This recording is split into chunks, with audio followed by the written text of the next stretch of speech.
What's going on? What's going on, guys? I'm back. I'm back. Episode 88. You guys have been stopping me in the store, been hogging me, getting mad at me, but I appreciate the support. You guys saying, Marvin, we need another one. Marvin, where you at? And guys, I could not come back, but too bad that we got a guy who went to the other school in the upstate. I think it's in Greenville. I don't know where it's at. It's like it's in Clemson.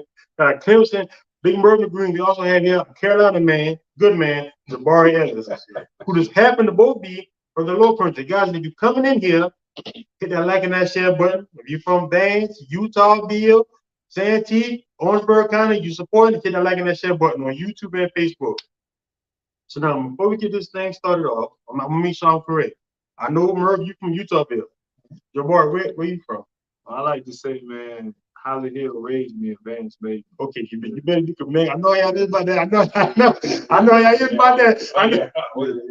I know. Okay, so Holly Hill made you, but Vance raised you. Yeah. Okay, so you spent your latter years in Vance. Yeah, I moved to Vance when I was in 6th grade. Okay, well, I can rock with you with that. Yeah. So that means Vance raised you. So because you don't trust me, there's gonna be a comment in here saying, Jabari, stop playing. You know, we was neighbors in Holly Hill. I'm telling you, that's how I did. It's all good. You know, it all the same thing. It all the same thing. So I try to show love and represent it all, to be honest. That's what's up, man. That's what's up. So we're gonna start first. We're gonna start with the I got a funny question. You pretty big guy, Jabari Ellis. Hey man, defensive stopper. I remember you was I remember you was at Lake Marion, causing havoc. So I got a question. So who you think is the better D lineman, you or your uncle? Man, I'm like, I knew you was gonna have that. I want to know. He started off already, but what I like to think, man, of course, man, I'm gonna go with my uncle simply because he did it first. So you know, he crawled so I can walk. Okay. That's how I look at it. Yeah, you know, that's a very good nephew answer. Yeah. That's a Okay. So what do the people besides you? What do the people in the Low Country say? Defense. I mean, you know, I don't know. I can't control none of that. But now, if you ask my brother, okay, he said he was better than both of us. Okay, that's what he said. Okay. But you know, what I did and what he did, you know, we just, you know, what I did, he just built onto it. So you got a legacy, and y'all probably. I got to question this too, because I know. Shout out to Adam Green, who's about 6. Well, I thought I about 6'4", 6'5". He's 6'4", 6'5". Merv, you what? 6'3". 6'3". Are y'all hands down probably the biggest family height and weight wise in the Low Country? No, those Drayton guys. Okay. Big that's a big one. Yeah. Okay. Yeah. One of them just passed away. Like a few weeks ago. Okay. But Drake, those guys are big. I'm talking about those guys 6'7", 6'8", 6'9", and I'm talking about with the weight also. The weight too? Yeah. So y'all in second place. Well, y'all a big family too now. Well, okay, we'll take that. Okay, we'll take that. Well, I'm asking all the questions that I know people in the Low Country gonna want to hear. So I'm talking about when it comes to football, because I remember when you was playing, I picked at him. Let me tell you, first off, my own recruiting story about you, about him to you, before we get started. So I remember when you was making the paper, they was like, oh man, just Jabari, Lake Marion. Because I remember, now tell me if I'm wrong now. Were you rumored to be going to the Florida Gators at first? Is that correct? University of Miami. Yeah. Okay. Miami Hurricanes. So Miami Hurricanes. So what brought along that change? Well, I went on a visit there. So I went. I got to go all the way back. Okay. So I went to a camp down in Charlotte, North Carolina. Okay. Rivals camp. Okay. And I balled out there. I wasn't getting recruited much before that camp. What grade was this? Going into my senior year. Stay right there. Yeah.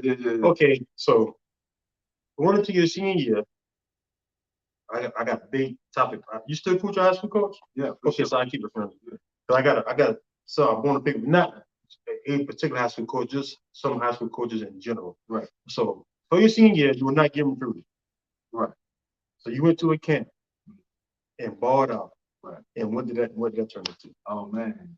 After that, the rest was history. Like literally when the camp was over with, man, my phone was blowing up. Like things would never be the same no more. Like teams, coaches, like everything. That when everything changed. I hope your young kids hear this. A lot of young kids need to hear this because they think they don't got the whole. So who took you to the rival camp? Was it your coach or My high school coach. Okay. So like it was an invite only camp, and I wasn't invited. But like my coach was like, man, you can come and ride and just support your teammates. And I was like, all right. I was telling one of my other teammates like, man, when you get in there, do this or do that move or do this, man. And they say, man, my coach was like, yo, I'm gonna try to get you in. Okay. And my heart started beating fast. I was like, man, I really hope I get in. And they was like, yo, we got 3 more spots available or something like that. And my coach, I ain't had no cleats or nothing. My coach ran the Raws, got me like size 17. And I was a size 12 at the time. So like, but you wanted, man, I'm talking about scrap them things up all nice and tight. Man, I went out there and got it, went after it. Nigga, you got a Disney story. I'm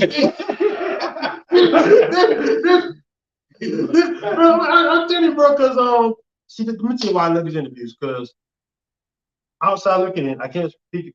People from Vance might know better, but this is what we think. Jabari Ellis been brought up the whole time, man. Lake Marion had all kind of offers, just decided to choose, and he went to JUCO route, but just decided to choose that route. Right. That's what we think. We didn't know that no scholarship offer. Yeah. How long did you start? I started since I was a freshman. Yeah, I started 9th grade, Boston. Shit. Yeah, I played one game JUCO. I played one game BT. Yeah, JV. We played OW, and after that one game, okay, what happened in that game? I was on Boston. No, but who won the game though? We won. Yeah, that was. I don't know what that do. And we won my 12th grade year when we played OW. Yeah, that was a great game. Yeah. Oh yeah, that was a great game. Oh yeah. They had Puffy and all those guys. Man, it was loaded. Yeah, it was loaded. Right, Puffy and everybody. Yeah. Well, Bruins, y'all let us down because when I played, when we played Lake Marion. Anyway, we put we put a shout out to that. I don't know OT like that, but we whoop OT so bad in football. You know what OT told us? I never get this day. I don't know this man, but that thing stuck in my head. This man walked down, shook over my hand, and said, "We're the basketball season. We're the basketball season." I said, "Man, I play basketball, but I don't care. We're the basketball." Okay. Yeah. So you get the camp, size 17 shoe. Yeah. Bro, I look at the story. So I said, you ain't complaining, you ain't crying, you ain't talking about this ain't my size, this ain't my swag, coach. So tighten them up, you do your thing, and your life change overnight. Yeah, for real. So who was the first, after that camp you brought out, who was the first phone call you got? Or the first text? Reach out. Man, so my phone was going crazy. The first coach that probably reached out to me, kind of Miami. As I can remember, Miami. Who was the coach at that time? The coach that reached out at that time, it was Al Golden or something like that. It was him, but he didn't reach out. It was somebody on the staff. Yeah. And what was it like? Were you interested in it, or did this straight up give you an offer? Nah. So like everybody was trying to figure out who I was, where I've been at all this time. So most of the coaches that I was reaching out was just trying to like get to know me, like who are you? Like hit me back, call me, man, we interested in you. Like text me, call me back now, So and I was getting calls and texts from a lot of coaches after the camp. So it was rolling in. It was like when it came a lot. So those came out, man. I had a question, bro. I know you see, I didn't get shout out to Be Out Sports. I get a chance to go to the camp you do, but you need to be. Hopefully, my platform will be the capital of this, bro. More people need to hear your story. I think so. Like especially like high school kids who like, man, I ain't get recruited, and they quit. They'll be like, I ain't get recruited this far. Yeah, right. And they just quit. Yeah. So man, I just love the story of Disney. But so you get there, and so what made you want to pick Miami after all this new attention coming? I know you got a little big headed. You might not say it, but you had to do something to you now. That's go from overnight to. Well, see, you got to think about the process. I spent the first 3 years not getting recruited at all, and I'm seeing my homeboys and everybody getting offers. Like, man, so before that camp, we went down to Georgia, University of Georgia. My coach took us down there. Two of my teammates, my homeboys, they got the offer. And I couldn't get it because my grades was bad. So I'm looking around and I never formed no resentment towards them. I was just more so like, yeah, no on the spot. Yeah, like so we had the number 1 player in the state at that time, Tank, DeVondre Robinson. Okay. And everybody wanted him. Clemson, Bama, everybody. Yeah, Manuel Walker, he ended up earning the offer as well, probably like at camp or something like that. Okay. So like they got the offer and I'm walking around and I'm looking like, man, I could have had it too if my grades was right. But it was on me. So that's how that played out. Okay. So even when you get out from Miami, your grades at that point, it still ain't right. So that's but I ain't think about that. Okay. I'm like, man, the University of Miami just offered me, like I ain't think about no grades. Mama, we out of here. Yeah. Man, I remember, man, when the boys offered, man, I went and watched the documentary, 30 for 30, just watch all about the history of the U and all of that, man. You was out of here. Oh yeah. Okay, Sure. So so I know now you went JUCO. Before you went to JUCO, you already knew you was going to Carolina? Or you didn't know you were going to Carolina? See, now, I ain't know. Okay, so this crazy part about this, too. So I met Coach Muschamp my senior year of high school. Okay. So he was there recruiting Tank, which was no 1 player in the state. So I was. Who was in this guy Tank? State. He was state. Okay. Yeah. Okay. Yeah. So he was Muschamp was there. He just had got there. And he was down, doing some recruiting. He just got the job at Carolina. So he wanted to go do recruiting and everything. So he came to the school to see Tank. And I just happened to be in the hallways at that time. Really a blessing at the right time. At the right time. What you in the hallway doing? I'm walking around, man. I'm just walking around. I'm probably coming back to the bathroom. Okay. My thing, yeah, for sure. But my thing is, man, I was in the hallway and I seen Coach Carter, which is my coach, and Coach Muschamp and his staff. I turned the other way. I was like, oh man, I ain't trying to let them see me. So Coach Carter called me over there. Coach Muschamp was like, hey, what's going on, man? Blase. So I introduced myself. He was like, what you got going on? I was like, yo, I'm thinking about going to JUCO and then go from there. At that moment, we stood there. He told me, he said, go to Georgia Military and come back and be a Gamecock. Yeah, so that's how that. You already know. Shout out to Coach Muschamp. Yeah. But I'm not allowed to move a Beamer guy. I'm over Beamer guy now because Beamer's won me over. Beamer won me over. But let me tell you what I did like about Muschamp, and your uncle said this, and this is before I knew you were. Uncle said one thing he liked about Muschamp, he was persistent. Right. Did you feel the same way? You were persistent. 100%. And what's crazy, so looking at it now, hindsight, so going through the recruiting process, I was hearing from him every day, hearing from him a lot. When I committed, still was hearing from him. When I was there, he was still there giving that support. Even now, after when he left and all that, like I just got off the phone with him probably like a week ago, 2 weeks ago. What's up? So yeah. So he's definitely one of the greatest defensive coordinators. Great coordinator. So now I got a question. So I'm going to stay in high school. So Mervin Green, I got a funny story about this guy too. Holly Hill legend. Oh, but why I got this funny story to tell? Yeah, it's fun because I is guy. People don't think when I say homeboy, they don't think I'm talking about Mervin. Right. It's a guy. I'm not gonna say the guy name. The guy was like, he said, oh man, I don't know if the subject offensive came up. He said, man, I know a guy from when I went to school out here, I used to drag him. Yeah. I said, what's his name? He said, Mervin Green. I said, that's my dog. He said, whoa. But I ain't know. I just playing. Yeah. I ain't gonna say, you know who you are. I'm not gonna say your name. Okay. Yeah, you told me about that. So Mervin, so you coming up, you was the big fish. So did you? Your recruiting story probably a little different. A little. So when did you start getting recruited? Cause I'm pretty sure you was a standout. You probably the biggest kid since. Yeah. I was always one of the bigger kids, but with me, my freshman year of high school, we played a high school named North Charleston, Barnes Wilson, and had a good game. I was a freshman also, starting on defensive tackle also. And after the game, you know, you shake hands and everything. And the coach asked me, he said, "Where you going to college?" And I said, "Coach, I'm a freshman." He said, "Damn, so I got 3 more years of you." So you know that was a funny moment. You know, I kind of felt some type of way when he said like that. So you know, went about business. So it happened. So I think he had some recruits or something going to the University of Maryland, the Terrapins, that weekend. So by the time the game was Friday night, by the time Monday came, I went went back to high school, and my coach had a letter for me from the Maryland Terrapins. And you know, that was my first official letter saying, "Hey, we're interested in you. You know, keep up the good work." You know, back then, you know, they didn't make an offer right off the bat like that.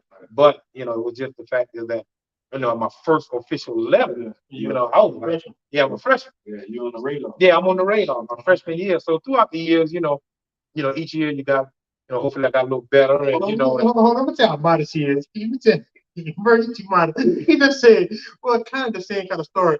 But my freshman year, I got a letter from the Terrapins saying we interested in you. Well, I mean, it wasn't true. That's what he was doing. I mean, but I couldn't sign. It was like I couldn't. Yeah.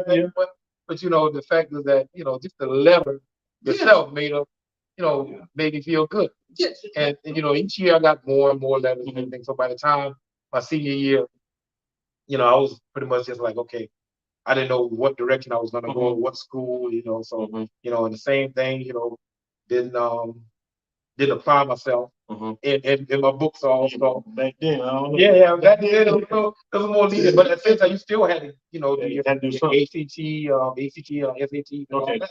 So here it is when it came time, you know, I had to sit out a year. You know, once I just decided to go to Clemson, and but it was a year of just transitioning from high school to college. You know, so it was a good thing. I thought it was a bad thing, but it was a great thing for me. I knew I needed it. Okay, that's I mean, because so what year this would have been? My freshman year was 86. So that's after so say no, see, I'm tripping because you had the what's the rule they made for Georgia? Was it Prop 48? I was Prop 48. Okay, no, but what's the rule they had? Okay, Prop 48 might have been the rule, but what's the name they had where they had the Georgia getting too many people and they got to put a hell of a thing? Georgia, but isn't that why they made Prop 48 because of Georgia? I don't know about that. I want to say they said Georgia had so many people on the roster. If you could look that up, all you college guys look that up. I don't know about that. I remember saying it was Georgia had so many guys that should not have been there, and they're like, "We got to stop this." I think now, I think now was it 10? What was the rule? Like I might be saying it wrong. Like 10 guys that are officially not supposed to be here but can be here. I ain't quite sure. I was just happy. I was one of them. One of the ones niggas. Come on, yeah. So you get there. Okay. So what you could you go to? Georgia Military. And where's that? Millersville, Georgia. Yeah. It's outside of Savannah. Middle of Georgia is by Macon. Okay. Yeah, middle of Georgia by Macon. And so how was that experience? I know I heard I had 2 partners when I went to JUCO, and they say one thing about it, they messed up at JUCO. And they say when you go to JUCO, they say if you are not track minded like why I'm here, you get lost in the sauce. Or just get lost like because it's a grind. He said this ain't no fancy college, it's a grind and gotta stay focused. Yeah, for sure. I seen a lot of people, man. I remember my roommate, he was out of Atlanta. He was running back real good. I'm talking probably one of the best running backs I've seen at that point. And he fell victim. You know, got kicked out. And I can remember it was a lot of times he would go out and party or go out and do this. And I'd be laying down, doing whatever I'm doing. He'd be like, "Come on." I'm like, "Nah, man, I ain't going. You got it." You know, I'm like, "Nah, you got it." It looked like he used to have so much fun. But I was just like, "Nah," like, you know. And then shortly after, he got kicked out. So you see a lot of people, man, that is not focused or whatever the case may be, and they fell victim and get kicked out. You know, now he got to see you on Saturdays. Like that's my at Georgia Military. For sure. Because now is Georgia Military is it all boys school? Nah. So it's some boys and girls in the dorms we stay in. The girls stayed on the first floor. But one thing about that, you better not step a pinky toe. You better not even look. If you look down that hallway wrong, you go. Let me tell you something. Let me tell you something about a man. I'm surprised you ain't should be on the side. Oh man, you try everything. Yeah. Windows, everything. None of that was able. Nah. Okay. So how would you feel that you could do it again, hindsight 2020, would you keep your JUCO experience, or would you have rather just buckle down in the books in high school and just went straight to whatever college of your choice at that time? I for sure would keep the JUCO experience. I like to say I went there, boys, not for men. Okay. Yeah. Okay. Yeah, for sure. A lot there, for sure. Yeah, because I'm pretty sure this is like a country area, like it ain't much to do around there. Yeah, it ain't much to do there. More so, man, just the military aspect of it. Okay. So you have like a uniform, like a real military school. Uniform, shade, whole 9 yards. You got formation. Because you got guys or people that's actually in the military. Yeah, you got, and that could be your roommate. That could be somebody that on the hallway or whatever the case may be. And they really care about it. They devoted to the military life. Shit, because they know why y'all didn't. I think Georgia military, I used to call it the breeding ground for SEC. Yeah. And all SEC coaches, just send all their coaches there, most of their players there. So I think, I don't know the relationship with the coaches more, like they can keep an eye on them. That's why they do that. But yeah, well, college coaches know when they get a player from Georgia military, he's going to be disciplined. Okay. And he's going to, be in all that aspect. So that's why they love Georgia military. Okay. I thought it was just that they had the SEC built like 5 dormitories there. So, bro.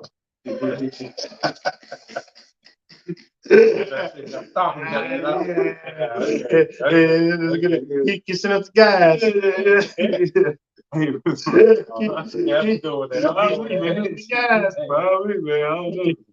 call. Hey, give us the back. Yeah, right. Probably do. Okay, so Mervin, your freshman year, you had to sit out. How was that? Because that probably was your first time not playing football in what? Right, 9. You probably stopped. You playing football since 6th grade, probably. No, started in the 8th grade. 8th grade. I played 1 year JV, and my freshman year I wanted to go back to JV, but my coach, he bamboozled us. He was a new coach, so he told all the guys that were planning on going back to JV, said, listen, if you don't play varsity, you can't play anything. So we were looking like, oh man, we can't, you're gonna have to play varsity. So now all my friends, Joe Lewis Green, Willie Taylor, Harvey Sweat, all of us say, okay, we got to play varsity. So we went up there, and it worked out for us because all of us that came from JV went up to varsity and started. So y'all were just much better than the competition. So I would just say we did our part. Hey, that's very you just went out here. You just went out here. We did our part. Because to be fair, I'm gonna tell you as a guy, I'm from Orangeburg, but I spent time shout out to Bowman too, because Bowman get mad when Bowman get mad, I don't get Bowman love. I spent my younger years in Bowman, older years in Orangeburg.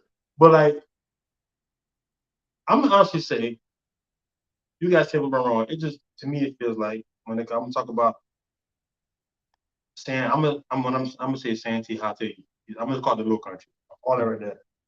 It seems like y'all have these gaps, and you can agree with me, of football talent. Like it seems like basketball like a steady stream. Hey, football, you might go your era, right? Gap. You might hit something like 95, 96, gap. Until I'm putting you and Mike Williams in the same category. So now tell me if I'm wrong, or just the big guys that are playing football. Because it seems like to me, it's like I'm gonna see 3, not generations, but 3 eras of great talented football players coming out of. I'm saying Holly Hill, Santee, Ellery. What that was the school, which is Holly Hill, Ellery, right? It was back then. It was just Holly Hill Roberts. Holly Hill Roberts. Yeah, because they have Holly Hill High School, then you have Roberts High School. So then they combined the two because the schools are maybe about 2 miles apart, maybe 2 miles apart. So when they combined the two, that's when it came to Holly Hill Roberts. But then when they made Lake Marion, that's when they brought it to Ellery. Okay. So I can't remember. Ellery had a run one time for some They weren't big, but they had some real good talent, and they was coached up real good. Then y'all era came because the early areas when we was wiping y'all. From early to 2005, 2004, 2006, 8, 9, 10. What year Mike was there? Mike 14. Okay, so the whole run to up there. But I always see these big guys. It's just that I know I started this. We have probably my Orangeburg, but we got some new guys coming up. But the big guys are just not playing, or they just don't see the. Well, see, what I think the talent is always there, and they playing. Well, unfortunately, a lot of people they fall victim to the system. So that's why you don't see the guys making it to X, Y, Z or this school or that school. They playing and they're there, but for whatever reason, somebody might make a bad decision. Somebody might do this, might do that, and get caught up where they don't make it to that next level. So you know that's why you don't really see as much outcome coming, producing back forward from it. Okay, because a lot of times I can tell you, a handful of guys. I mean, that were really talented. Right. Really were talented, but just they didn't come out and play. They had other obligations. They didn't have someone to be in their ear.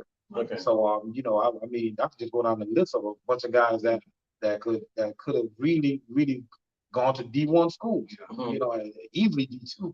Just didn't have anyone in their ear. I mean, if you think about it, I almost fell victim. I had to go to the junior college route. But you know what I think God for too though? What's that? Like I said, you relation with your coach.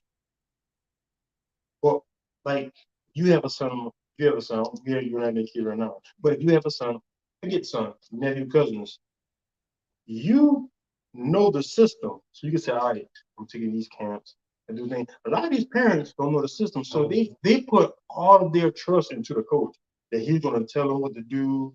I think it's not like a given because I think God for Coach Tommy Brown, even though I didn't have Tommy Brown, I had a different coach.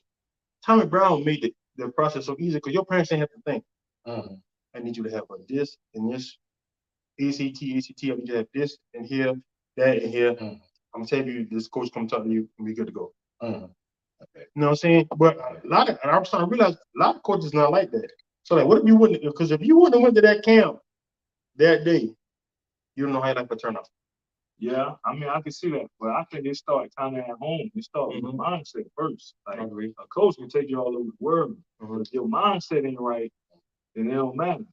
So like, I feel like for parents or whatever, coaches and too, they got to start with the younger kid mindset, and let them know, kind of bring them up, like that. Bring them up right. Yeah.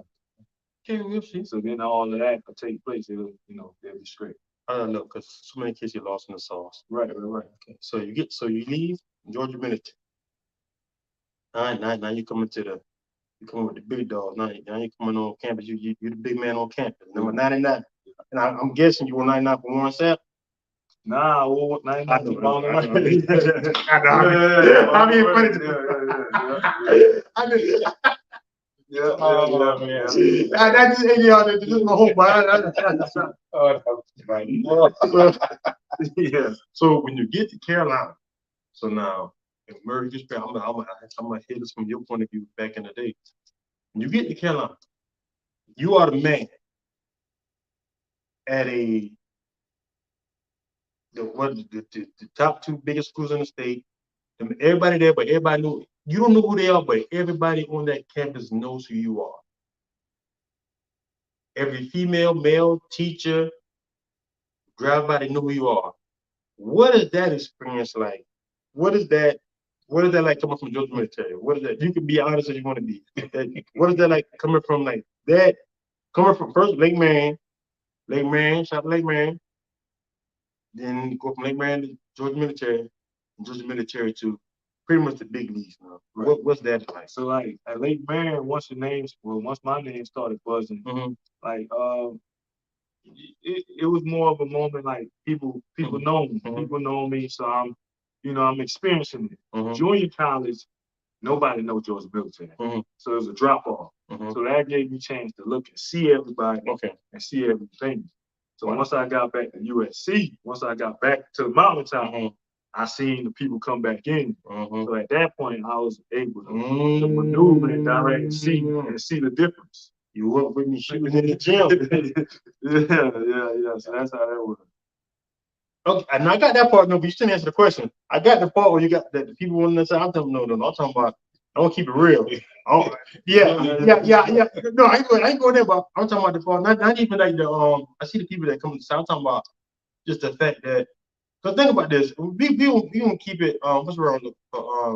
We let you still be humble, but like, bro, it's thousands of kids right here, and they all know who I am. What's that feeling like? Yeah, so I'm gonna be real, man. My first year, it kind of went to my head. Like it kind of went to my head. I think that's what you want. Yeah. You want to No, but I know, but I think any human. Yeah. Within reason. Yeah, for sure. So my thing is, once you make it to a college like the USC, like Clemson, it's so many distractions. Other school. Yeah, the other school. The better school.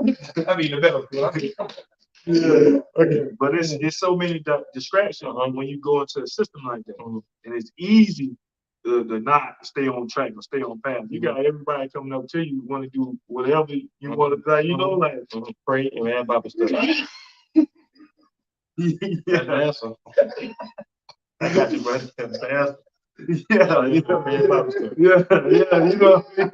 Touch it and agree. That's it. Touch it and agree. Yeah. Yeah. So that that's what it is. Okay, I got you. So, Merv, so let's go. So you was on campus and when? That's 86. So how is I'm probably the same. So how is it when you go from you the man at Holly Hill, you the man the whole country? They still know you. They still get. I be walking this man.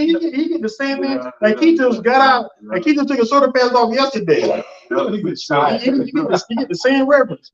So how you get y'all know. So how is it?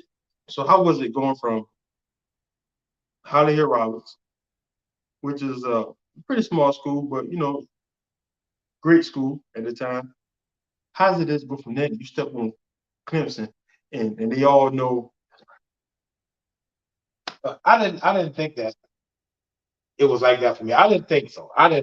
Okay, Myself, I'm about to ask for your teammates or something. No. I didn't think so because coming from a little country town like Utahville, Holly Hill, first thing, well, in practice, the coaches, they'll tear you down and try to build you back up. So the first week of practice, they give you a whole new first name. They,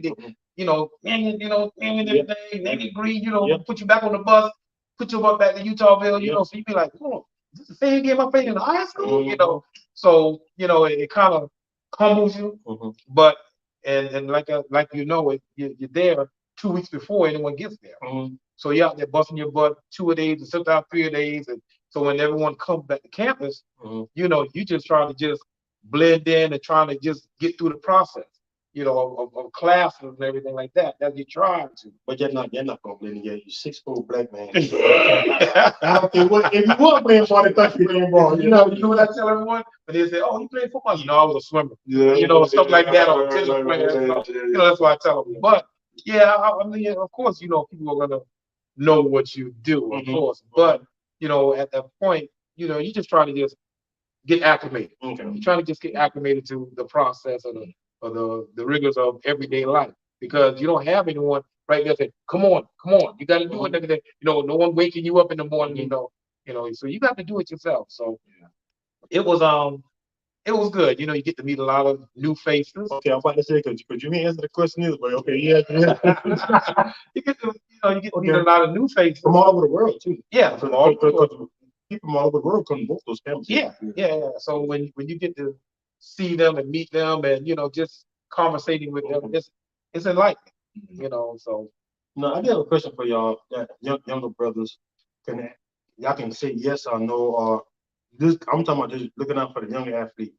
Do you feel as though, because it's been a conversation of like, I don't know what type of rephrase that, but do you feel as though you have to be careful because you can see the trap trying to be set for you on them campuses, like the trap of man, Jabari, good game.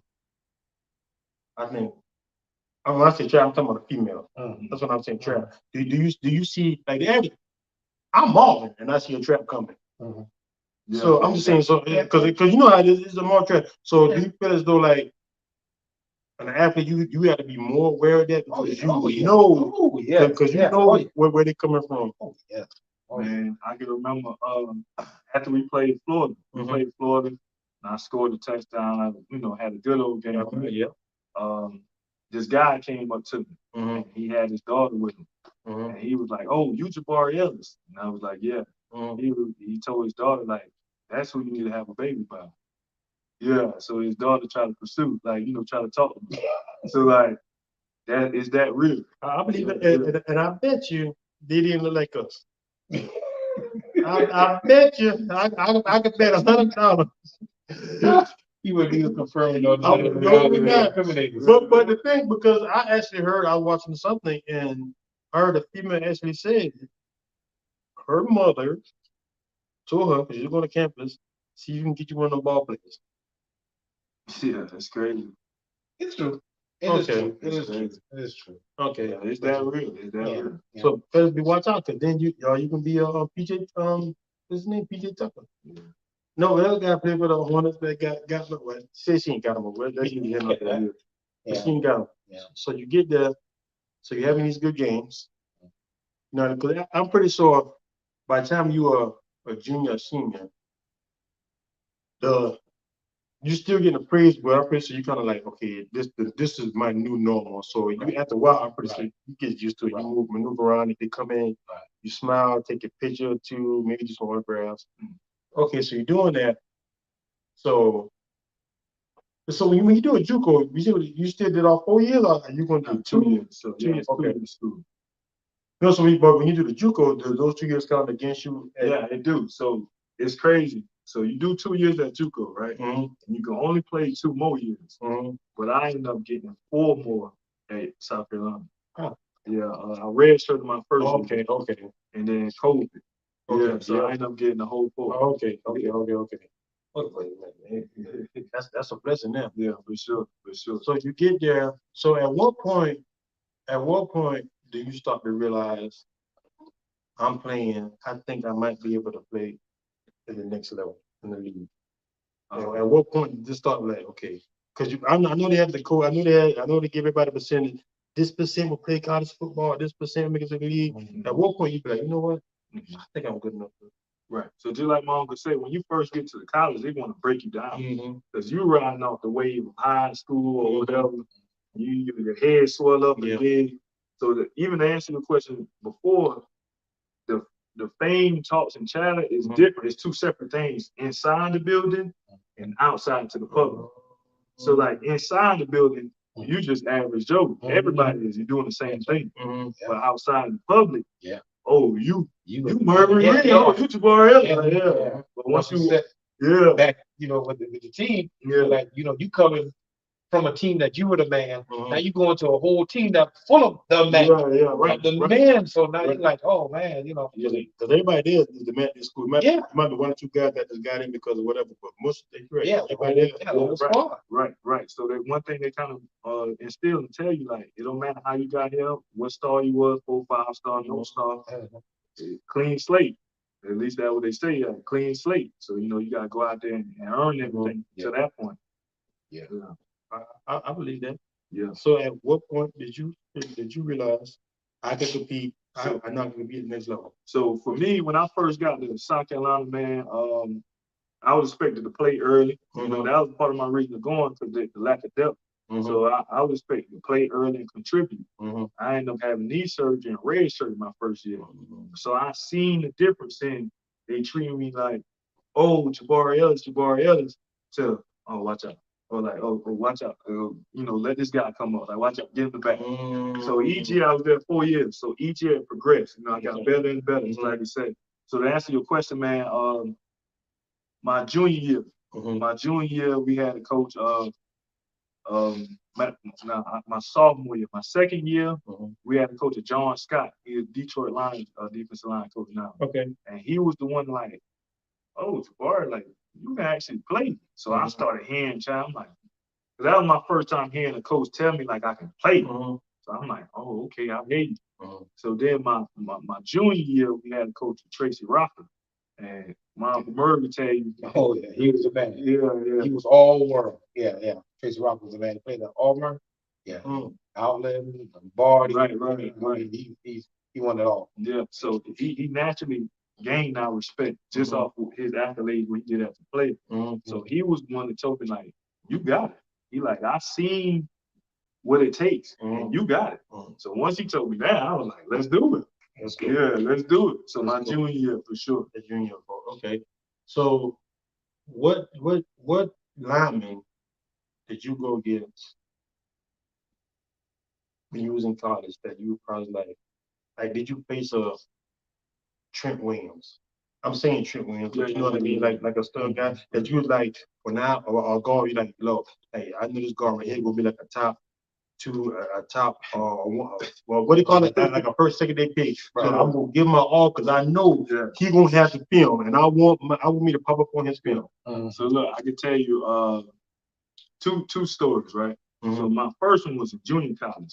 So I went there, just like how you say, my head big, I'm the man down there in Lake Marion. So I'm like, man, I'm about to be all world. Like these guys ain't, I'm supposed to be at University of Miami. That's what I'm thinking. Like these guys in JUCO. Man, we had a guy by the name of Dennis Daly. My tight, we still close brothers to this day. But he was signed to South Carolina already. So I'm thinking like, man, JUCO ain't got no talent. The first day of board trips, I called him out. I want you. And man, it's like he ain't did me wrong, but I was like, okay, it's real. Like, I had to tighten up my chin strap. I was like, it's real. So that was one moment, and we ended up playing together at Carolina as well. So that was one moment. But as far as a different opponent, Georgia. We played Georgia my freshman year. Yeah, that was all of them. I saw a freshman left tackle. I saw a freshman left tackle. Yeah. So it was Georgia my freshman year, and I wasn't playing my freshman year. I redshirted, but you could play 4 games. So I got in at the end of the game, and I'm like, oh, I looked over at the guy number 66. I still remember who he was, big old guy. And he was tired. He been in all game, and I'm like, oh, I'm fresh. I'm like, oh, I'm about to get. I said, I'm fresh. I'm about to get him. He tired. Man, this dude hit me so hard, man. I was thinking about him all off season, man. When I'm lifting weights, I'm thinking about him. I'm like, man, I gotta get right. I gotta get right, man. I gotta get right. Yeah. So that was the first introduction, like this SEC. Jeez. Yeah. Welcome to the SEC. Jeez, that's real there, though. Yeah. Okay, so man, that's funny. That's funny. So you go get those guys then. Yeah. I used to be lifting weights in the off season, think about it. Yeah. He probably got you. He think he got me too. Yeah, for sure. So Merv, so how was your so you at Clemson? I want to talk about your experience, but I want you to let me tell you something. Merv, when we start bringing that, I probably let's see my daughter. First of all, I want to know how come you talk to him is always so saturated. Me be like, okay, hold on. Always clouded. Excuse me, Mr. Because always be like, because they work together. So that's why he's thinking about some other stuff. No, it's all football day. Okay. It's so funny. You tell you, a story came back up. I met Merv like in 2007, 7, 8, whatever. 18. Yeah, I was 18. 18 years old. First time I was wild boy. Yeah. Well, anyway, but Mervin told me a story. That's how you know. That's how people tell stories in line. Mervin told me a story back then about Deion Sanders when he played Clemson, and how they was talking about his curve, and how Deion Sanders caught the ball and said, "Watch this." Yeah.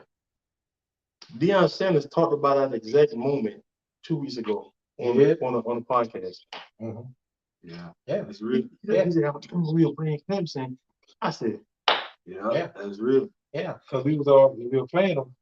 He was back doing punt returns. So he had already waved off 2 of them already. So the third one, he was back there, and my boy Vince Ross standing beside each other. You're not gonna do anything against a soul glow. He talking back talk. And so now he turns around and said, "I'm gonna run this one back against y'all." And really said, "I'm this close to breaking it on y'all stinking LF. I'm gonna run this one back." So we were like, get you. caught it, touchdown. So, you know, that him and Sterling Shaw were the fastest guys I've seen in cleats. Yeah, those two guys. Shout out to the most underrated big man. I even they gave him credit for being the first era of the big wide receivers, like the TO, the big man wide receiver. Yeah, I didn't know he was that big, and you know, and I saw him. You know, he was on the field. Like I say, he was moving. Yeah, moving. So how was your experience when you first got there? You offer you I ain't gonna say punishment, offer your probation, and you can strap it up and go against somebody else besides a teammate. How did you match up? How did you first start matching up against like the other guards from different schools? Well, when I got to Clemson, I went to Clemson as a linebacker. But yeah, I went to Clemson as a linebacker at first. Yeah. But the thing about it was we have our own training table. So when you sit down there eating every day and you're just lifting weights, so naturally you're gonna get bigger. Yeah. So I went from like 230 to like 270 like within a semester, you know. So now when the coaches called me in, was like, hey, they're gonna think about moving you to nose guard and everything. And I'm looking like, oh man, you know, I didn't want to be down there, but you know, I did what I had to do. So so now when you get out there, you practice against those guys, you know, John Phillips and Hank Phillips, those guys played center and guard, his two brothers, and Jeff Back. You know, it's like, you know, oh man, you know, it's an awakening to me. You know, so but like I said, what kind of prepared me was back in high school, we had this guy named Harvey Sweat. Like I said, shout out to Harvey Sweat. When I say the toughest offensive lineman you ever want to go against, oh man, this guy was hell. I'm telling you, I truly believe, if Harvey Sweat was 6'1", he'd be in the Hall of Fame. In my book, I mean, because he was hell, but he was short, and he would get so low to the ground and just move you out, and he was hell, man. But when you get there, these guys are, you know, the first day, and you know, you're looking around, and you know, bright-eyed, bushy-tailed, and you know, and you strap it up, and before when you hit somebody, and it's like they're not moving, you know. You hear me? They're not moving because you're so used to, you know, you guys, you know, you're having your way. All of a sudden, you're like, boom, and all of a sudden, you know, and all of a sudden, you're on the ground. And all of a sudden, the running back, you know, Terry out of the guy running across the chest. You're like, wait a minute. You know, this is the same game I played in high school. So it's sort of like a rude awakening. Yeah, and sometimes you get a little awestruck, you know, but luckily for me, you change it a little bit. I was never like in awe of anyone. Not until, you know, a few years ago, when I went to Clemson, I saw Terry Kennard. You know, he played at Clemson. He was safety. He was consensus All-American, 2-time All-American. I mean, probably 3-time All-American. He was the man when I was growing up. So when I saw him, I was looking like, oh man, that's Terry Kennard right there. You know, so when I spoke to him, and you know, I was like, hey Terry, how you doing, man? My name is Mervin. I'm from across the water there, because he grew up in Sumter. So I'm like, you know, I'm from across the water over there, Utah, Holly Hill area. He said, oh, okay. Yeah, and I said, yeah, I played there with Danny Ford also. He said, okay, man, I'm from Utahville. And then I said, no, not from where someplace you talking about. I said, I'm from Utahville, across the water over there. Of course, he said, yeah, I'm from Utahville. And I said, he said, my grandparents and my grandparents and my are from, you know, that area. So I'm looking like, oh man, so that kind of, you know, was was he better than Brian Duncan?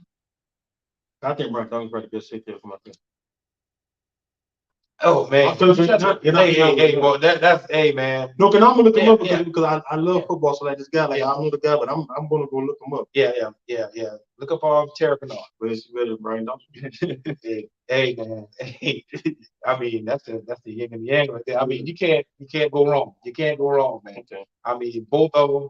You know, Brian Dawkins, he's a Hall of Famer. He's a Hall of Famer. You can't go wrong with a Hall of Famer. But with Terry Kennard, he was the man. He from Utah. You just never know these. Yeah. I laugh. We get so much talent. Shit, we never know that. Yeah. His grandparents was down that way. And his mom and dad they moved to Sumter.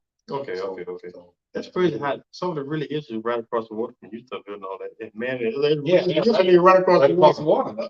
Yeah, right across the water. So Okay, so did you get to finish? Did you get to finish Clemson? No, I left Clemson going to my academically it's my senior year, eligibility wise it's my junior year, end up going to the military. Okay. Yeah.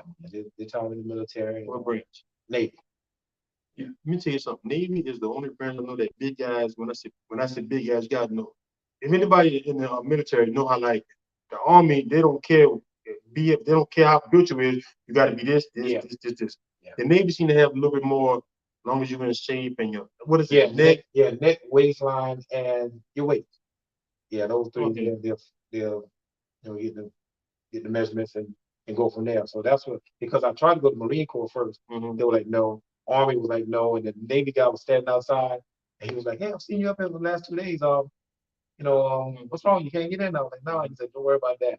Come on, let's let's get some measurements." And sure enough, I passed and did my ASVAB test. I passed, and I was gone. Okay, so, but when you look at your Clemson experience, and you played on Danny Ford, what would you consider your best? One of the fondest moments that you take with you, even to this day, from those Clemson playing days. It could be on the field, in the locker room, whatever. Florida State game, I had a good game. I had a good game. That's Deion, no Deion. Yeah, that was Deion. Okay, that was Deion game. And like my nephew was saying, when you after the game, people were coming up to you and they're not sacrificing themselves to you, but they'll let me know that hey, I know you, so that was it. But that was a good game. Jesus. Yeah. So but just being around the fellowship, I mean, just the guys that lifelong friendship that I've developed. I mean, there's not a week that I don't speak with someone that I played with. Okay. So that's the best. And this is crazy that even you guys here, I'm going to give that to Jabari for the NFL, but isn't it crazy that you guys have a lot of people, you guys have in your immediate family 2 Division I athletes. And it's happened to be rival schools. That's just like an added bonus, but like you guys have 2. It just gotta go. But I'm just saying, I know, but for those 5 years we had Jadavion Clowney, he was quiet. I mean, he was quiet as fast. A couple of months ago. John Stone, old man, I stole my money. Hey, we give y'all 1 out of 8. It's over. We give y'all 1 out of 8. Look, we can go like this. Yeah, we go all day long. It's a new wave now. Yeah. It's a new wave. That's a turn. Because I remember you like I remember your first game with you like, hey man, right, I'm at the game. See when people play the game, I still got my ring. I still got my ring on though. That's right. I'm just I got my ring on though. That's right. I like then go. I said I'm gonna get your shirt that say, hey, I'm Jabari uncle and I'm a Carolina. Right. But I've actually worn, Carolina shirt. Yeah. I wore it to represent. Yeah. Boy, you told me that about this guy 6 years ago. I'd call you a liar. Yeah. It's crazy. So I tell my mom and everybody, anytime if he ever have on the Carolina shirt, take a picture and send it to me. Because you rarely see it. You don't see it that often. But when you do it. I'm supporting my nephew. My family. Yeah, ain't nothing wrong with that. No, I love to see you in that Carolina too. Okay. Yeah. Okay, so you finished. That's great. Could you please just put your ring up? You ended it with that piece to that nice ring. Oh yeah. Thanks. You can show your ring too. Oh, you got 2 of them. Oh. Thank you very much. I got saying that's what we do. You got 2 of them. Yeah. I had a guy work with me, and he loved Miami Hurricanes, and he would be giving me hell all week long when Kelly Brown was quarterback. And this guy was giving me hell all week long. He would walk through my area and he would be like, "Oh, to you." He was throwing up the signs and everything. So I'm like, listen. I told him, listen, man, I won't be able to watch the game. My son has a basketball game. So, win, lose, or draw, you come and check, try to clown me about the game, I won't know. Right. So now, but I can follow it on my phone. So lo and behold, we jumped out 7-0. I'm at the game, keeping up with it on my phone. Then we jumped out 14-0. Then 21-0, and that's all we got. Yeah. So now, I can remember the score, but then we get back to work on Monday, and he's outside in the smoking area before I get there. So I walk up, and he's approaching me now. He's coming up to me and everything. So I'm like, hey, what's up, man? He's like, hey, man, hey, this and that. I was like, I told you I was gonna watch the game, so I couldn't tell you what happened. So he's like, all right, all right. So now I walk off. So then I stopped. I said, hey, I went back. I said, hold your hand out. So I took my 2 rings and I put them in his hand. I said, see, y'all wonder about that little turnover chicken? Yeah. I said, he take the turnover chicken, make it in the championship ring. And he was like, oh man. So it's just all good fun though. It's good. It's good. That's a good one. Let me tell you, bro, you're not lying because you are very modest. He really tells people he a swimmer. He really tells people, Yeah. No. I'm a swimmer. I don't play. I'm sorry. I'm not. Football. What is that? Yeah. I remember when we was in Walmart, and this guy comes up. This guy comes up. Back then we were working out really hard, and I got in some good shape. And this guy comes up to me, he's like, "What do you play for?" And I'm like, "No one." And which I was telling the truth, but he was just adamant about. I know You just want to tell me. Yeah, and Brian and Marvin was like, "It couldn't be me, bro. It couldn't be me, right?" It's not me. I know. You got on camera. I had some tickets to what you want to say? I had some tickets to again. I had some zone tickets. So in the zone, they're not used to seeing young black brothers unless they have played some kind of association. Man, I took pictures and all. I took pictures and all. I took pictures. You played the part. I told him, hugging the babies. I took pictures and all.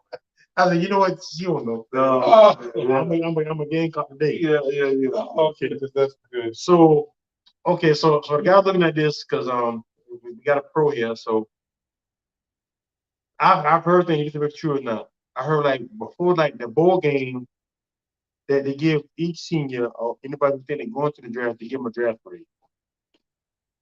Is that true? Like the coach will tell you, like, I'm hearing that you could be here, I'm hearing free agent, I'm hearing. Well, every program is different. Okay. But more so the agents, or you can go somewhere in the building, one of your coaches or whatever, and ask, or whatever the case may be. If you're looking for that, you can find it. Okay. For sure. And how? Because I've heard some stories. Some people got not gypped, but wrong information, and they wish they would have went back or still got wrong information, wish they would have left early.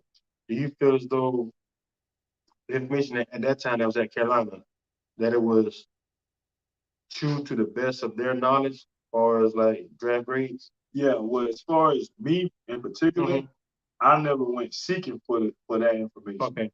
But I have seen cases where guys get this draft grade and they leave and they don't turn out the way they think, and they had an extra year or something.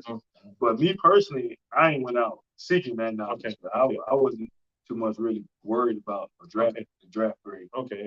Yeah. So you go to get drafted. So who did you sign with? Get drafted by The Giants. Giants. Okay. Danny Dimes bowling this year too. So how was that experience? You get a phone call, text. Yeah. So man, just that whole draft experience was crazy. So I trained out in Miami. Okay. And you seeing pro guys and all type. It's just a whole new world. Everything after the bowl game, man, it's like you living life in the fast lane. Okay.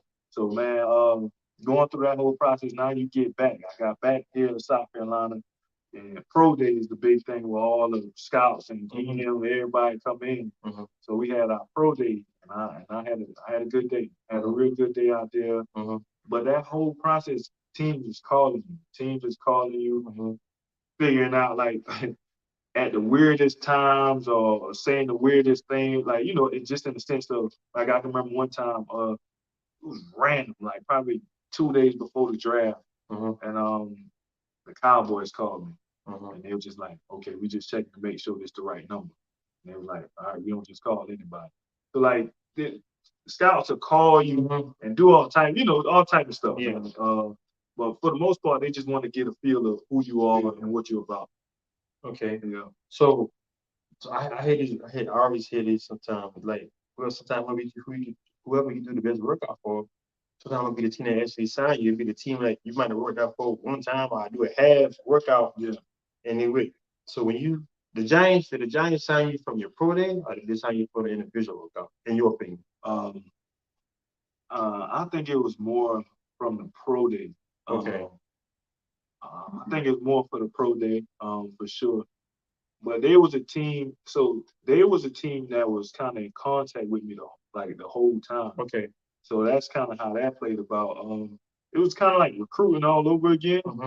So that's kind of how that was, yeah. Okay. Okay. That's pretty good. So when you get the sign, you get the call, was you in Utahville, Holly Hill, Bang? I was in Columbia. Yeah, I was in my apartment.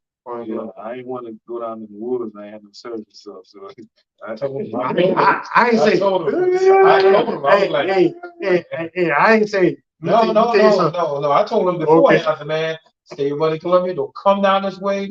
Especially where he lives at. I was like, man, that's like the middle triangle. Yeah.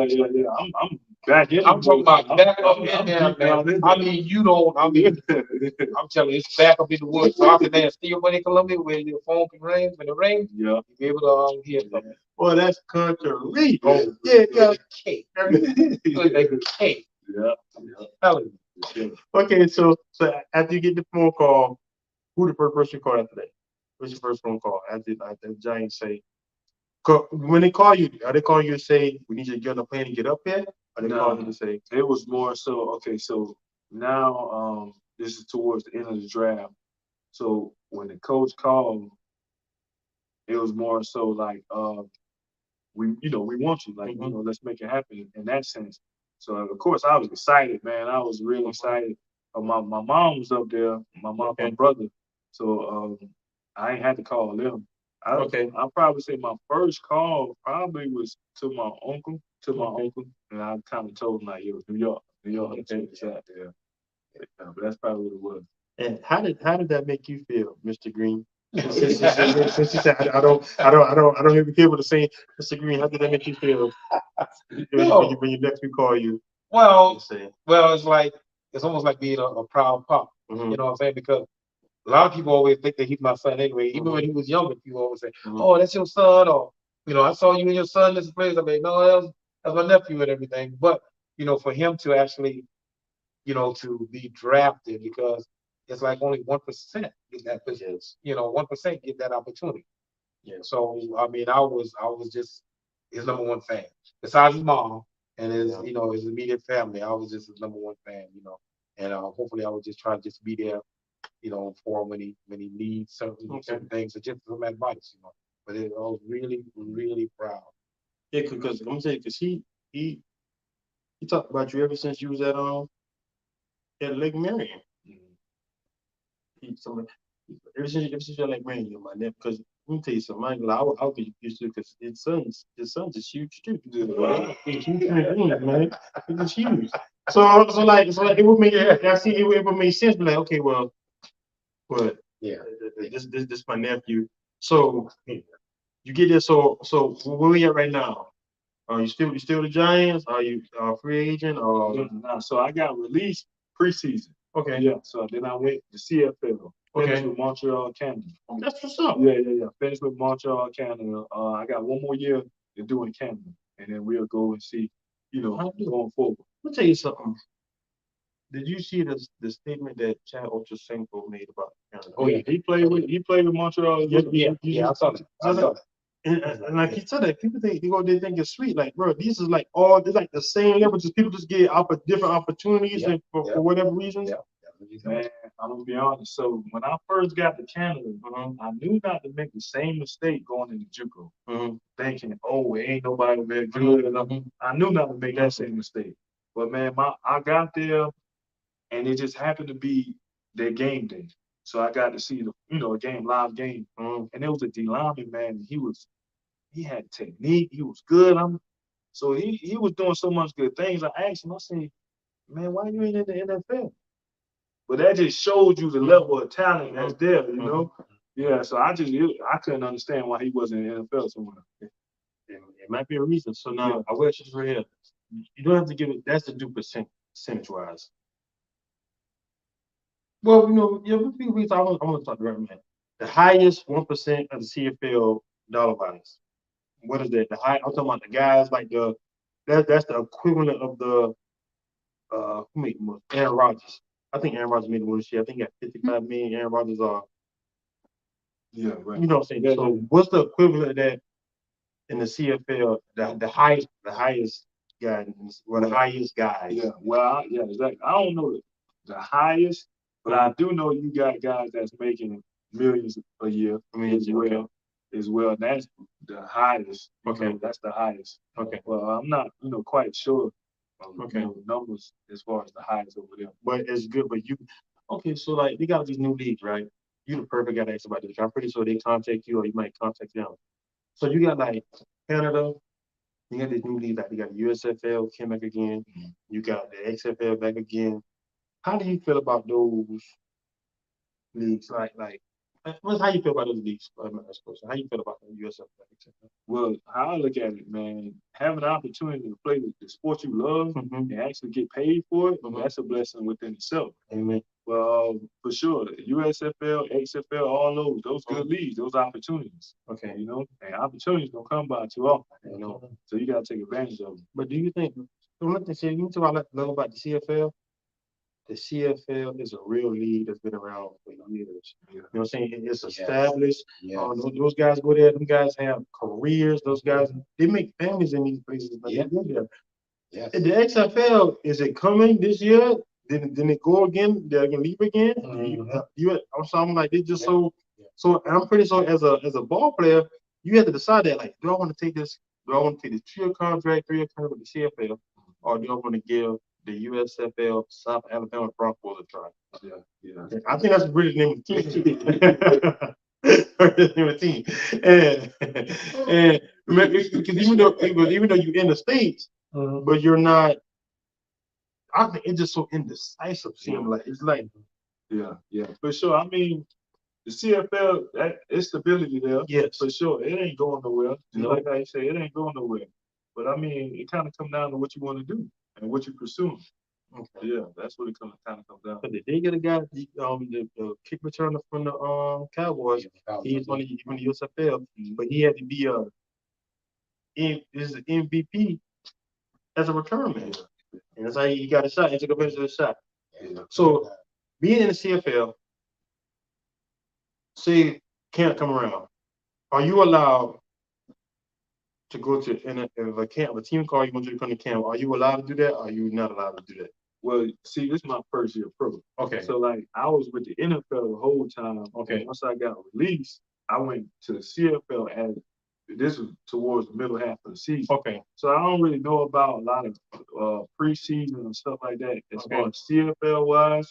But I know there's different rules. Like it used to be a window.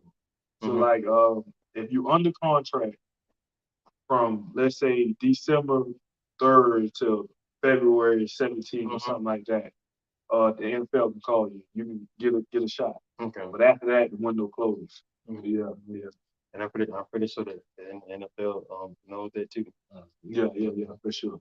But one thing I do realize though, no matter which league or whatever, if you balling, they're gonna find you. They're gonna find you. Man, I watched a guy, and they talk about like college football. I watched a guy who I haven't seen in years. Who was like a DN at like Auburn.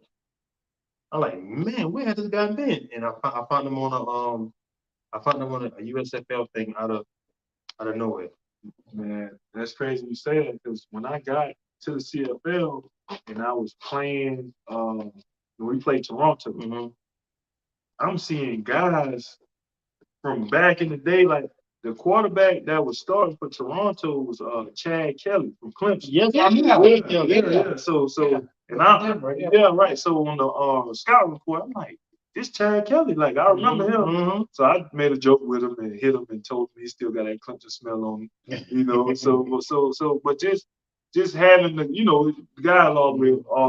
You know what Chad Kelly is, and this is talking about them guys. Chad Kelly got to be the worst example of how to blow it. I'm telling you, man. I am telling you. And Lord, they get up for Chad.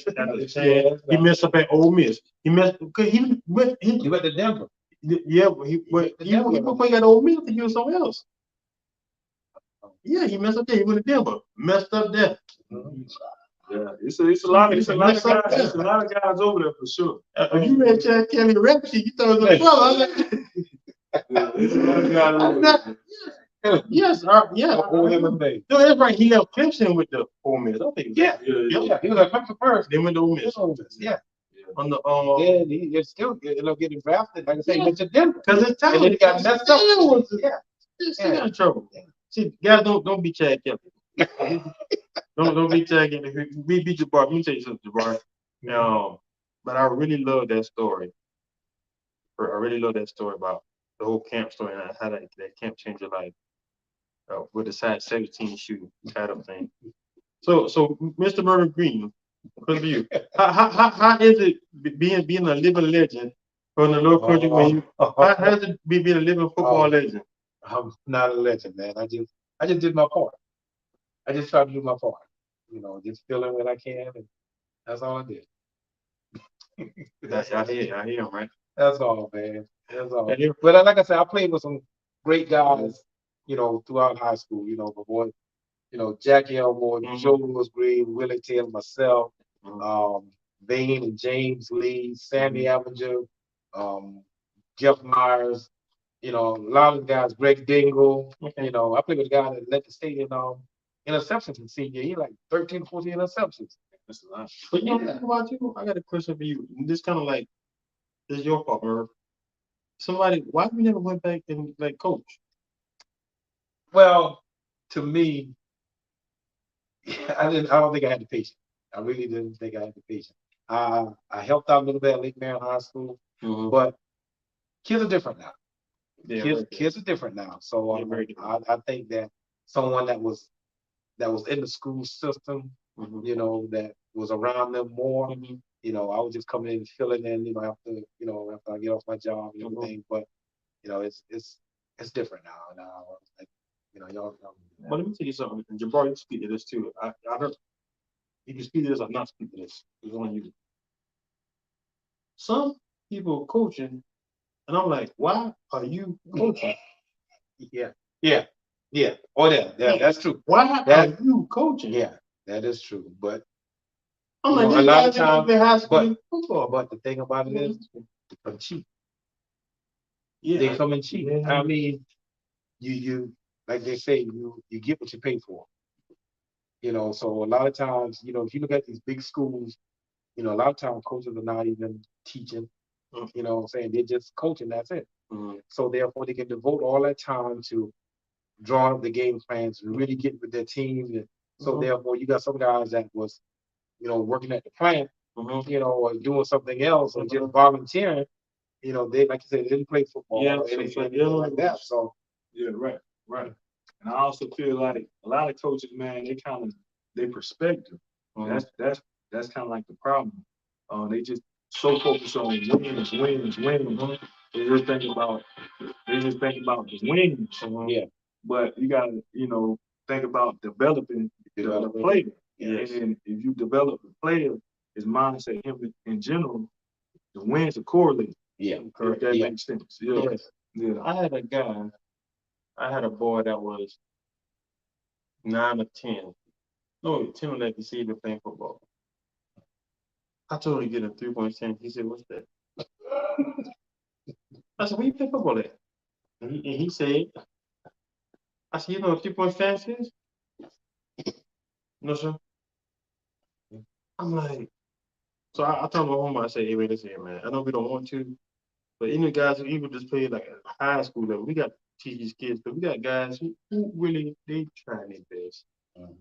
But they just ain't it. They just ain't it. And like I see guys, I like to see guys like Jabari. Jabari had camp. Let's talk about the camp. Shout out to Beyond Sports. Shout out to Carl, right? So I want to talk about the camp. You giving back. I've seen you. I'm not about to go there. I'm about to go somewhere. I don't need to go. But I've seen you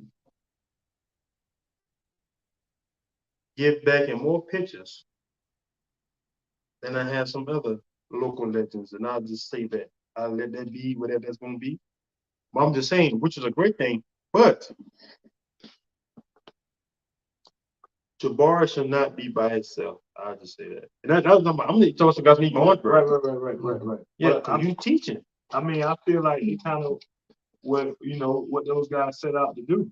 Like, see me, I was a player that didn't think it was possible to make it to college or make it to the NFL. So I understand how it feels not having any hope as a young player. So that's why I feel like, okay, that's why I'm gonna make sure I reach back and show the kids this, that, third. A lot of guys that make it to the level or whatever, they ain't sign up to do all this or do all that, So I don't knock them. I don't knock them for not doing this or not doing that, whoever or whatever. But it's just me personally, my perspective is to show the younger generation that they can do it. Man, right, man. I love it, man. I'm glad I reached out to like I said, I reached out to Mervin.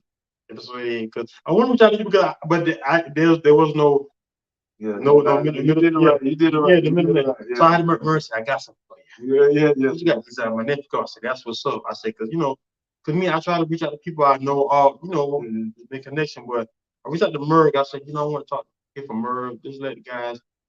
And this podcast, I do interview other people outside of Orangeburg and surrounding areas, but I want to keep it local. I had a few bigger guests, but like not bigger guests, but outside of Orangeburg guests. But I want to show these kids like I am Jabari. Like I didn't even know that story. I thought you got recruited your whole. I thought you got recruited your whole. After high school, and just had to go to the military just because of grades. This is me being honest. I think it just was just a grades thing. But just to go through that, not being recruited, seeing your homeboys get recruited, your coach will get a side. Shout out to that coach. Yeah, Coach Gordon. Definitely Coach. And he got a size. I ain't doing it. He had a size 17 shoe. I'll tell you, hey, Coach Carter made some great videos though. Made some great videos for W. Yeah, he cut up real good. But just to have so when you was there, yeah. So what did do Tango? Because that's a lot of time on one team. Yeah. Tank ended up going to ECU. Yeah, Tank ended up going to East Carolina. No. Huh? Oh, okay. Well, my daughter, who's my producer, she let me know that's her best friend brother. But okay. But this is my thing. Don't say nothing. Oh, be quiet, producer. But now this is my friend. But I do have a question though. You might answer this. Let's just love ECU so much. I'm not gonna play in the state. Why are you going? Why did you to ECU? Well, I mean, it all comes down to your situation or what you want to do. Okay. If one, all right. So my coach, I had a coach in JUCO, Daniel Wilcox, highly recruited. He ended up being playing for the Baltimore Ravens, playing in the league about 6 or 9 years, whatever it was. But great athlete, and he was highly recruited as well, and all that good stuff. He went to App State, so it really comes down to just what you see fit or where you want to go. Don't really get caught up in how big your school is, or this name or that name, whatever. Can't. Are you going to play? Yeah. That's the main thing. Are you going to play? Yeah, for sure. Man, Jabari, man, I'm glad to hear that story, man. I'm gonna tell you, I think I'm going to personally send this video because I got some young kids right now in college. I want to reach out to the interview. He already said he would do it, and because I want to reach out to him because he is another great backstory to lead on where he's at. But man, Jabari, let's do that. Kids, I love man. See with your suit on. I said, them green fellas. them green fellas. them green boys. Green boy got to go suit in the boot now. I said, the hands look at him. For sure. I said, look at him. Well, like I said, I like I said, my son went in there, but when you did the thing of Beyond Sports, I saw the kids there. The kids were happy. The kids even told me about it. I think the Boogie was there. Shout out to Boogie. But they was excited about the camp and we raised some little dogs. Yeah. We raised some dogs. We raised some dogs, man. Sure. I seen that out there, man. We raised some dogs. Sure, I seen that. We raised some dogs. We try to get some of them. But to be fair, Holly Hill Holly Hill Hawks. Shout out Holly Hill Hawks. Yeah. They also, whoever's over that program, these next generation ain't they different. Yeah. They different. Yeah. We running. I remember I looked at my son when I was in middle school. He had 4 plays: run left, run right, sweep left, sweep right, pass left. My son was 8 last year when we had play options. Passing the ball. And 8U. And you know why you gotta pass the ball? Because you darn near gotta run cover 2 in 8U when you look at these other kids, but they're running like you got to run cover 2. Oh man. And literally, but trying to get prepared and also teach them how to be men. Right. So, I'm pretty sure you do a lot of discipline from especially from football, from being at the illustrious Carolina Gamecocks. But man, I definitely appreciate you guys for coming, man. I think this was a really great conversation to have. 2 legends. I'm between 2 legends that just happen to be uncle and nephew. This happened with man. Like this is a movie, Carolina Clemson. Just a real great story. And I'm pretty sure. Are there any little dreams, adolescents coming up that we should be look out for? Like younger?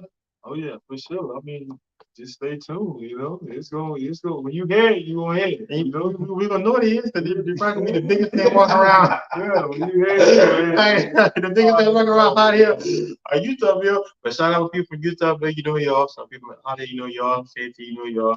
Shout out the whole little country. Y'all always show big mom love. Yeah.